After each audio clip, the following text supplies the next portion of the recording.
The Wolves do their best Minnesota Vikings impersonation to get the dramatic win at home against the now 13-12 Indiana Pacers as the Wolves move to 12-12. And I'm going to leave this chaotic background of me assembling my new desk there because we're building out here. You're seeing some great things in these 3 games without Karl Anthony Towns. I thought we would see a lot of improvements in areas, but I thought it would take longer than this. This was another enjoyable night with ups and downs, though, because there were stretches where some of the things that have really plagued the Wolves all season were very prominent. But you also kind of saw them just about at their best to start that game because they win that first quarter 35-17, and holding the Indiana Pacers to 17 points in a quarter is incredible. Not the time to be playing with a toy, kitty cat. Now I have a different cat coming in to try to ruin Pulse of the Timberpups. But yeah, the Wolves' defensive intensity was incredible, especially in the first quarter.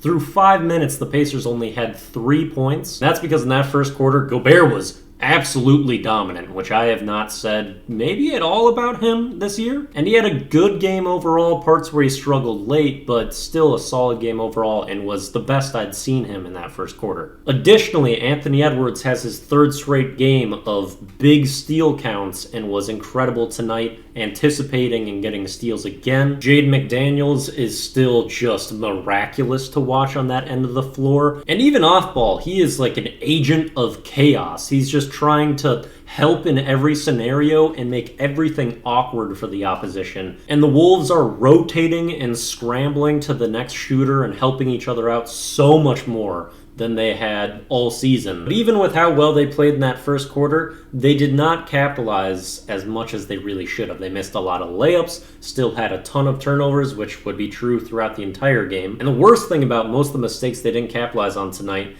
is that the Pacers did directly every time they won. So like the Pacers would make a mistake and end up with points like each time they did, because the Wolves would like panic during their advantage and just give the ball right back in another live ball turnover situation. By the way, first quarter, Wolves won points in the paint 24-2. Then comes the second quarter, which was a strange one.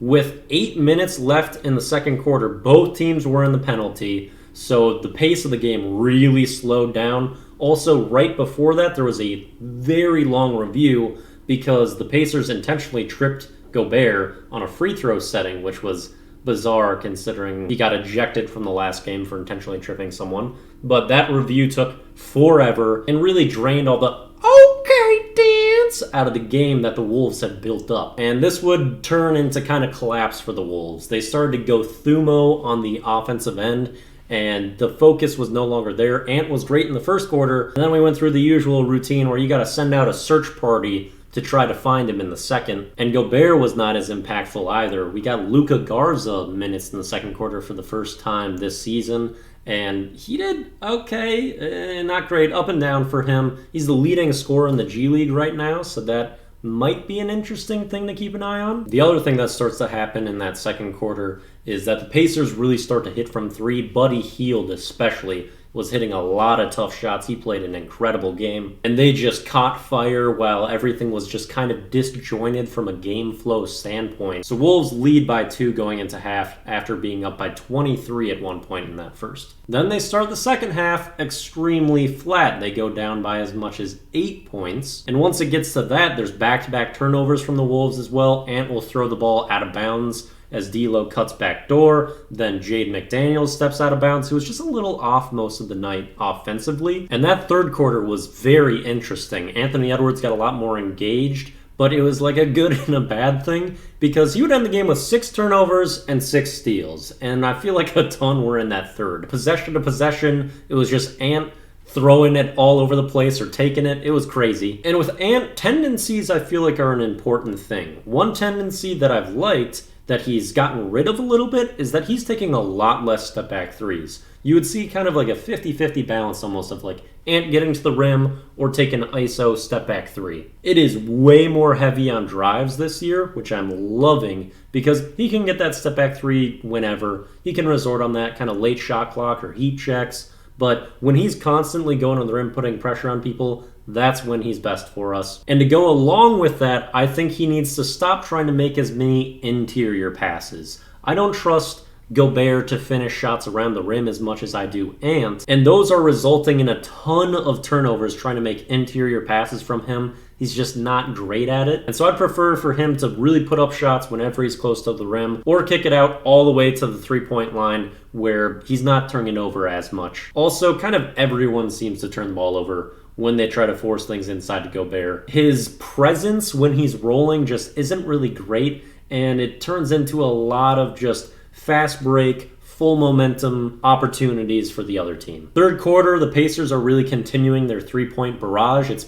mostly Halliburton that quarter, but a lot of Hield still too. And they do end the third quarter tied, which felt like a miracle to me with how much momentum had swung to the Pacers' side. And really what ended that quarter tied was Jordan McLaughlin, who I love this man so much. Makes a tough layup through contact with no call, and then just an unbelievable floater at the buzzer to end the quarter. And then the story of the fourth quarter mostly was the Pacers operating very well and getting like pick and pop opportunities for Miles Turner. It seems in the fourth quarter they finally remembered, oh, Miles made 7 threes last game we played the Wolves. Maybe we should try to abuse Gobert on the perimeter with him. And they certainly did that. He had a lot of big shots in the fourth. But if you've been watching the Wolves, you know one man that's going to be hitting big shots in the fourth, and that's D'Angelo Russell. Reminds the world he's still got ice in them things. And as I mentioned, Gobert kind of started to get picked on by like Turner and was